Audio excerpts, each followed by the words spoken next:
FATF क्या है, इसका वजूद कब अमल में आया और इसका एक्चुअली काम क्या है। पाकिस्तान कब कब एफएटीएफ की ग्रे लिस्ट या ब्लैक लिस्ट में गया है और पाकिस्तान अब भी क्यों एफएटीएफ की ग्रे लिस्ट में है। इसके अलावा क्या ऐसा पाकिस्तान को करना चाहिए, सोल्यूशन की बात करेंगे कि ताकि ये एफएटीएफ की ग्रे लिस्ट से बाहर आ सके। ये ग्रे लिस्ट क्या होती है, ये ब्लैक लिस्ट क्या होती है, तकरीबन सारी मालूमात जो है आज की इस एफएटीएफ वीडियो में मौजूद होगी। मेरा नाम है फैसल और आप देख रहे हैं मेरा YouTube channel Faisal Tanoli vlog. आज का जो व्लॉग है वो एफएटीएफ एंड पाकिस्तान से मुतल्लिक है। सबसे पहले जानते हैं एफएटीएफ क्या है। एफएटीएफ की अगर फुल फॉर्म की बात करें तो ये फाइनेंशियल एक्शन टास्क फोर्स है।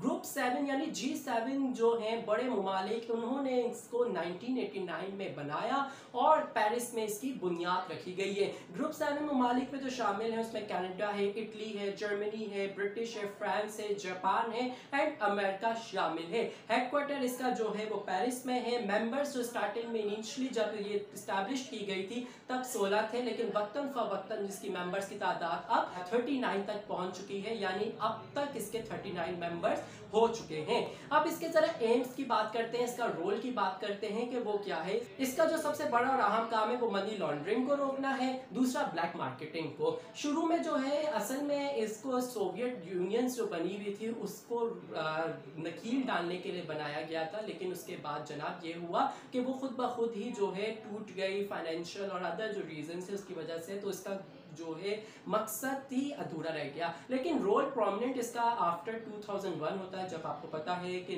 9/11 जैसा एक इंसिडेंट अमेरिका में पेश आता है। उसके बाद पूरी दुनिया का जो है नक्शा ही चेंज हो जाता है। इसके बाद ये अपने जो है डायमेंशन को मजीद एक्सपेंड करती है और इसमें टेरर फाइनेंसिंग को भी शामिल कर लेती है। यानी 3 काम करना है: दहशतगर्दों की माली मुआवनत को रोकना, इसके अलावा गैर कानूनी तरीके से पैसों की मुंतकली वगैरह जो है वो रोकना, इसका जो है काम है।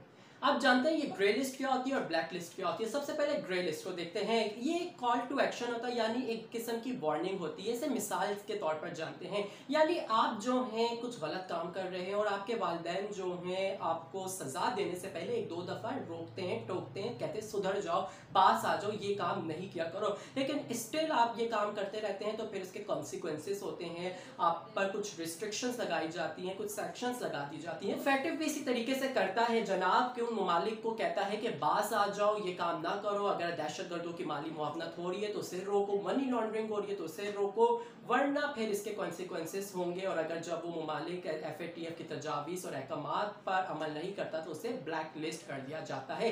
फिर ग्रे लिस्ट जो एक किस्म का येलो कार्ड होता है, जो जैसे कि आपने फुटबॉल्स वगैरह में देखा हो, एक वार्निंग टाइप का जो है सीन होता है ग्रे लिस्ट में। उसके बाद अगर आप फिर भी नहीं सुधरते तो फिर आपको ब्लैक लिस्ट कर दिया जाता है। अब इसके कॉन्सिक्वेंसेस की बात करते हैं, यानी इफेक्ट्स की बात करते हैं। जो मूल ग्रे लिस्ट होते हैं या ब्लैक लिस्ट होते हैं उस पर क्या असर पड़ता है। ग्रे लिस्ट होने से डायरेक्ट आपकी मईशत को नुकसान पहुंचता है। आपके जो कर्जों की लेन देन हो रही होती है, कर्जे वसूली और अदायगी, उस पर जो है आपको काफ़ी मुश्किलात उठानी पड़ती है। बैंकिंग सिस्टम आपका बुरे तरीके से मुतासर होता है। इसके अलावा फाइनेंशियल इंस्टीट्यूशंस जो होते हैं, IMF, वर्ल्ड बैंक, उससे आपको कर्ज इतनी आसानी से नहीं मिलता। जैसे कि एग्जाम्पल पाकिस्तान मौजूद है, बड़े पापड़ बेलने पड़ रहे थे पाकिस्तान को कर्ज हासिल करने के लिए। इम्पोर्ट और एक्सपोर्ट का निज़ाम भी काफ़ी हद तक जो है वो मुतासर होता है, लेकिन इतने कोई ख़ास सीरियस कॉन्सिक्वेंसेस नहीं होते। इसके अलावा कर्जों की जो शायद सूद है वो बहुत ज़्यादा होती है। और आपको ये बताऊं, फॉरेन इन्वेस्टर्स जो होते हैं यानी सरमायादार होते हैं, वो अपना सरमाया लगाने से डरते हैं कि वो ये सोच रहे होते हैं कि ये ब्लैक लिस्ट ना हो जाए, कहीं इस पर पाबंदियां ना लग जाए, तो इस वजह से फॉरेन इन्वेस्टर्स जो होते हैं वो अपनी इन्वेस्टमेंट भी यहाँ नहीं करते हैं। अब ब्लैक लिस्ट की बात करते हैं। ब्लैक लिस्ट तो जाहिर सी बात है, जब आप हो जाएंगे तो आप पर बहुत सारी रिस्ट्रिक्शंस आयद हो जाती हैं, ट्रेड बैरियर्स लग जाते हैं, मईशत जो है आपकी बिल्कुल जो है तबाही के दहाने पर आ जाती है। आपकी जो करेंसी होती है वो बहुत डिवैल्यू होती है और इसकी वजह से आपकी इन्फ्लेशन रेट जो है वो हाई हो जाता है। इम्पोर्ट और एक्सपोर्ट आपका जो है बहुत हद तक जो है वो तबाह हो जाता है, जैसा कि ईरान वगैरह जो है हमारे सामने इसकी एग्जांपल्स मौजूद हैं। इसके अलावा जो फाइनेंशियल इंस्टीट्यूशन आपको ह्यूमैनिटेरियन ग्राउंड्स पर एड दे रहे हो या लोन दे रहे हो, वो भी मुकम्मल तौर पे बंद कर दिए जाते हैं। इकोनॉमिक सेक्शंस जो हैं आप पर आयद कर दिए जाते हैं। तो ये नुकसान होता है ब्लैक लिस्ट का। अब जानते हैं कि इस वक्त ग्रे लिस्ट पे कितने ममालिक शामिल है। तो ग्रे लिस्ट में इस वक्त 19 ममालिक शामिल है, जिसमें पाकिस्तान भी शामिल है, और ब्लैक लिस्ट में इस वक्त 2 ही ममालिक शामिल है, जो कि ईरान है और नॉर्थ कोरिया है। तो जनाब इसके बाद अब हम आते हैं फैटिफ और पाकिस्तान के ऊपर आते हैं, और आपको बताता हूं कि क्या हिस्टोरिकल बैकग्राउंड रहा है, पाकिस्तान कब कब फैटिफ की ग्रे लिस्ट में या ब्लैक लिस्ट में हुआ है। तो पाकिस्तान आज तक कभी भी फैटिफ की ब्लैक लिस्ट नहीं हुआ है, अलबत्ता ग्रे लिस्ट में हुआ है। पाकिस्तान सबसे पहले जो है 2012 में ग्रे लिस्ट में जाता है। उसकी मेजर जो वजह है वो बताई जाती है कि एक तो उसामा बिन लादेन का, जो कि आलमी दहशतगर्द जिसे करार दिया गया था, वो एबटाबाद में पाया गया था, और इसकी वजह से जो है एक पाकिस्तान की बड़ी बदनामी हुई थी। दूसरी वजह जो है वो हमारे इधर इनसफिशिएंट लॉज थे। तीसरी वजह ये थी कि जो मेजर एक और वजह थी वो यूनाइटेड नेशन सिक्योरिटी काउंसिल की 2 रेजोल्यूशन हैं, एक है 1267 और एक है 1363। हम उसकी खिलाफवर्जी कर रहे थे। ये रेजोल्यूशन कहती हैं कि आप किसी मिलिटेंट ग्रुप को ना तो सपोर्ट करेंगे, चाहे वो डायरेक्टली और इनडायरेक्टली हो, अगर है तो उसके खिलाफ आप एक्शन लेंगे और उनको सजाएं देंगे। इसके अलावा आपको मैं बताऊं तो उनके जो एसेट्स वगैरह हैं उसे सीज करेंगे, यानी उसे मुंजमद करेंगे। लेकिन हमारे इधर हम इन्हें पाल रहे थे, तो पकड़े जाने पर उन्होंने हमें ग्रे लिस्ट में कर दिया। तो इसके बाद जो है हमने बड़े अच्छे, फिर इसके बाद अक्ल आई तो हमने इक़दाम किए, इनके खिलाफ कुछ एक्शंस लिए। तो फिर 2015 यानी 2015 में नवाज शरीफ के दौर में जो है हम ग्रे लिस्ट से वापस वाइट लिस्ट में हो गए। नवंबर 2017 में जो है अर्जेंटीना में इंटरनेशनल कॉपरेशन रिव्यू ग्रुप ने जो है एक करारदाद पेश की। वो करारदाद में कहा गया है कि जो फैटिफ के 40 पॉइंट्स एजेंडा है उसकी पाकिस्तान में खिलाफ वर्जी हो रही है। पाकिस्तान मुबैना तौर पर ये जो बैंड ग्रुप्स हैं जो दहशतगर्दों की माली मुआवनत कर रहे हैं उन्हें सपोर्ट कर रहा है। इस पर यूनाइटेड स्टेट्स ऑफ अमेरिका और ब्रिटिश जो यानी बरतानिया है उन्होंने कहा पाकिस्तान को ग्रे लिस्ट में शामिल किया जाए। बाद में जर्मनी और फ्रांस ने भी इसकी हिमायत की। फिर जून 2018 में फैटिफ पाकिस्तान को बाकायदा तौर पे ग्रे लिस्ट पे शामिल करने का ऐलान कर देता है। जब यह ऐलान करता है तो पाकिस्तान को 27 पॉइंट्स यानी 27 शराइत देता है कि आप इस पर अमल करेंगे तो आप बाहर आएंगे। इसके बाद जो है फैटिफ की रेगुलर पाकिस्तान पे मॉनिटरिंग होती रही और रिव्यू ग्रुप्स का इजलास होता रहा है। अब मैं आपको बताता हूँ कब कब क्या कुछ अब तक होता रहा है जून 2018 से। तो इसके बाद रिव्यू ग्रुप का जो इजलास हुआ वो अक्टूबर 2019 में हुआ, जिसमें 5 पॉइंट्स पर 27 में से पाकिस्तान ने अमल कर दिया था। फेब 2020 में वापस रिव्यू ग्रुप का जो है इजलास होता है, जिसमें पाकिस्तान ने उस वक्त तक 9 पॉइंट्स पर अमल किया। फिर पाकिस्तान को कहा गया कि आप जून 2020 तक ग्रे लिस्ट में रहेंगे। फिर अगेन जून 22 में रिव्यू ग्रुप का इजलास होता है, तब तक हम पूरे 27 पॉइंट्स पर जो हैं उनके अमल नहीं कर पाते। फिर हमें कहा जाता है आप अक्टूबर 2020 तक ग्रे लिस्ट में शामिल रहेंगे। अक्टूबर 2020 तक हमने जनाब 21 पॉइंट्स पर इनके अमल कर दिया था।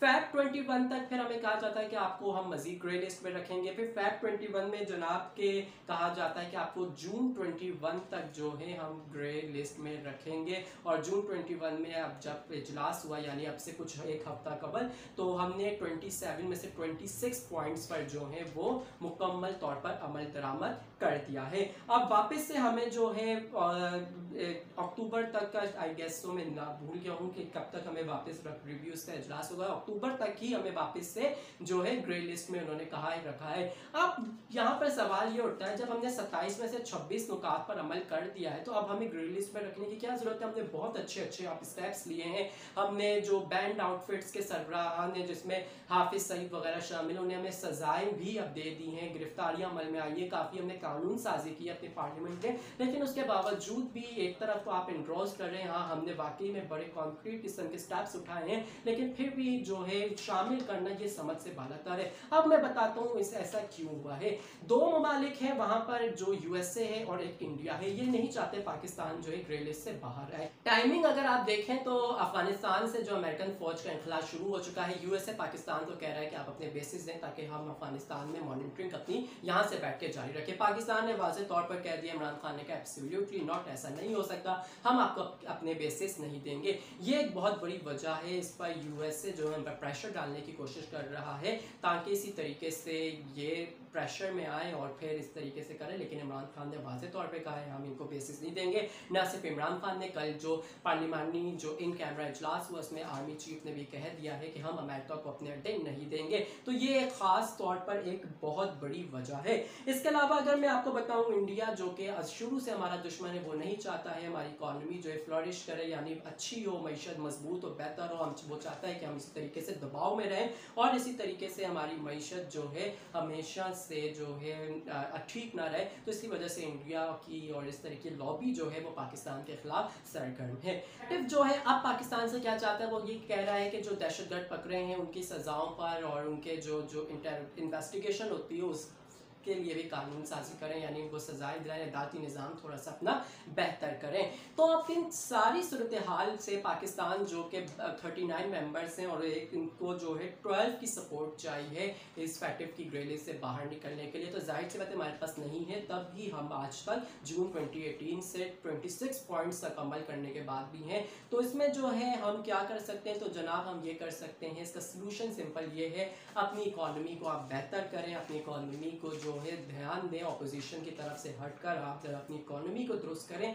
तो आप देखिएगा कि किस तरीके से ममालिक आपके साथ खड़े होते हैं। फॉरेन पॉलिसी को इम्प्रूव करने की ज़रूरत है, अपने दोस्त ममालिक के साथ मज़ीद अपने अच्छे रिश्ते कायम करें। इसके अलावा ना सिर्फ दोस्त ममालिक के साथ, जो बाकी इंटरनेशनल ममालिक से उनके साथ भी अपने स्ट्रॉन्ग रिलेशन कायम करें, बायलैटरलिज्म के तौर पर उनके साथ अपने रिलेशन कायम करें, तो फिर भी हम फैटिव की ग्रे लिस्ट से बाहर निकल सकते हैं। वरना इसी तरीके से जो लॉबीज काम कर रही है, फैटिव का जो पॉलिटिकल एजेंडा, इसमें कोई शक नहीं है, एक पॉलिटिकल एजेंडा है जो कि पाकिस्तान को अब ग्रे लिस्ट में रखा हुआ है। वरना फैटिव को चाहिए था कि 26 पॉइंट्स पर अमल होने के बाद आप इसे निकाल देते, लेकिन ऐसा नहीं हुआ। तो यानी फॉरेन पॉलिसी को अपनी हमें इंप्रूव करने की जरूरत है, इकोनॉमी को दुरुस्त करने की जरूरत है, उसके बाद ही हम फैटिव की ग्रे लिस्ट से बाहर निकल सकते हैं। तो ये सारा कुछ जो ओवरव्यू था वो फैटिव से रिलेटेड था। वीडियो अच्छी लगी है तो मेरे चैनल को जरूर सब्सक्राइब कीजिएगा। अल्लाह हाफिज़।